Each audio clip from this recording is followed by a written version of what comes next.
Thank you very much. I'm so happy to be here in South Africa, and I really want to say a huge thank you to Sue and Dr. Carl for inviting me here to the conference and for being such wonderful hosts. And now I'll just, okay. So, do cosmetics play a role in cancer?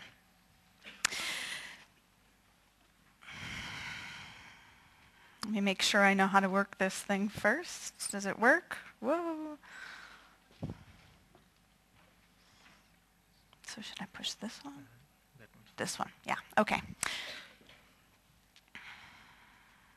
So I bring greetings from the NGOs that I work with in the United States, and a special message from my home organization, which is the Breast Cancer Fund, and they would like me to extend a congratulations for the wonderful work that the Cancer Association has done on bisphenol A and baby products.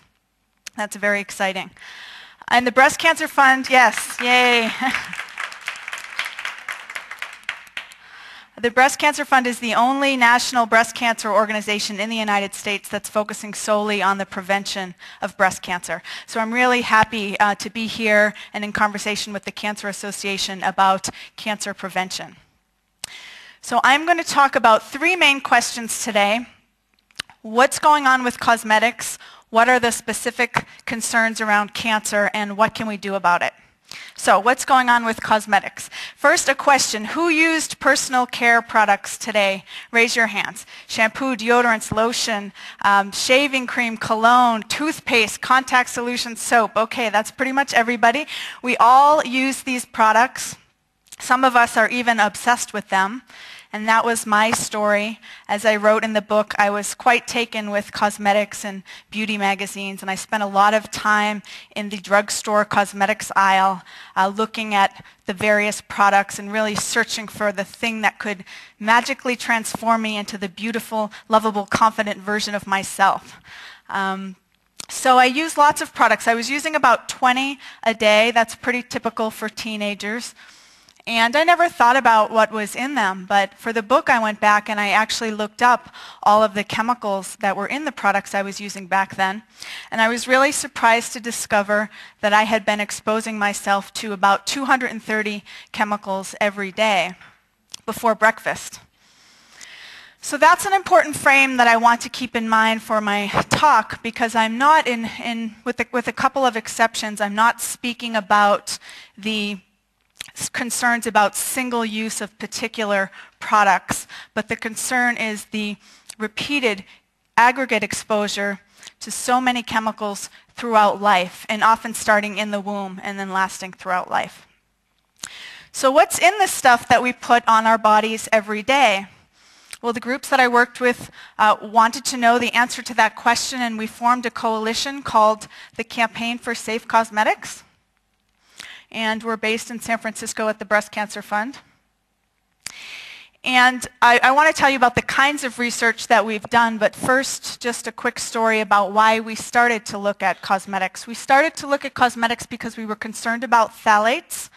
These are chemicals that are widely used in plastic products, PVC, number 3 plastic, medical devices, gloves, shower curtains, cling wrap, toys, car seats, etc.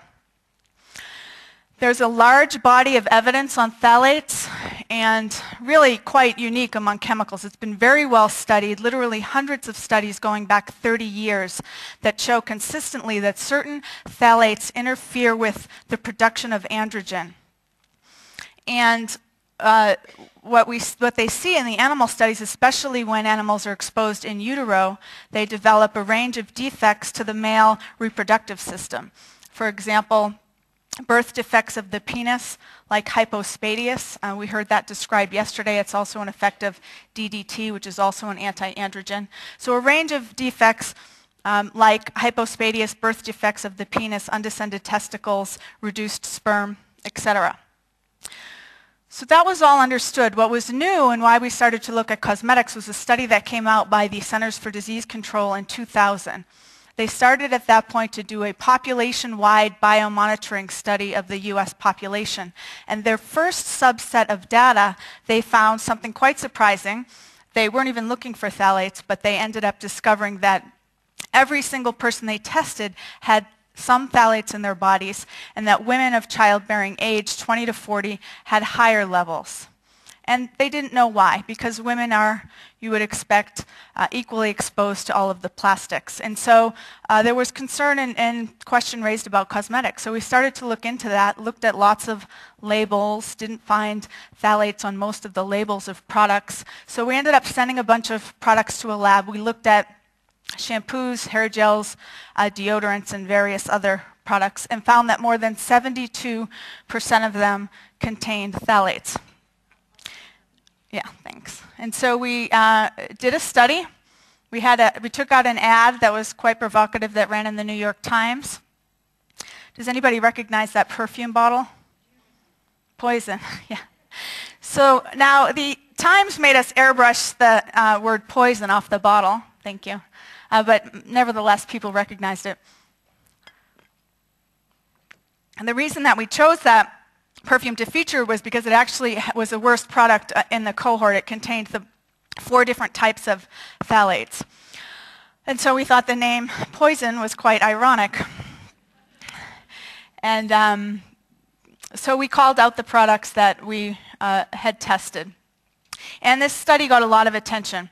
And the best thing about this study is they reformulated poison in many of the other products that were the worst that we found. We did a follow-up study several years later. So the 2 types of research that we've done at the Campaign for Safe Cosmetics, we've sent hundreds of products to laboratories. Like this study, we've looked at lipsticks and children's shampoos and fragrances and various other products.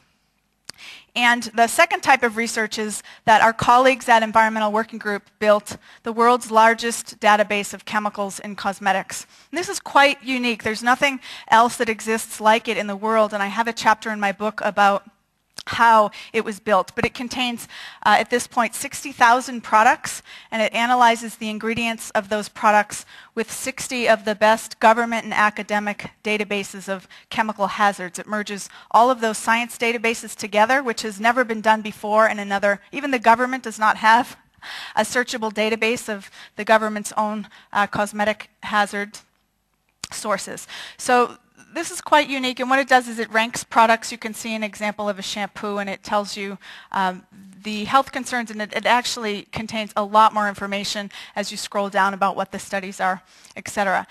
So through these types of research, what we found was that a great many of the personal care products on the market contain chemicals that are known or suspected of causing cancer, birth defects, infertility, learning disabilities, asthma, a range of health problems.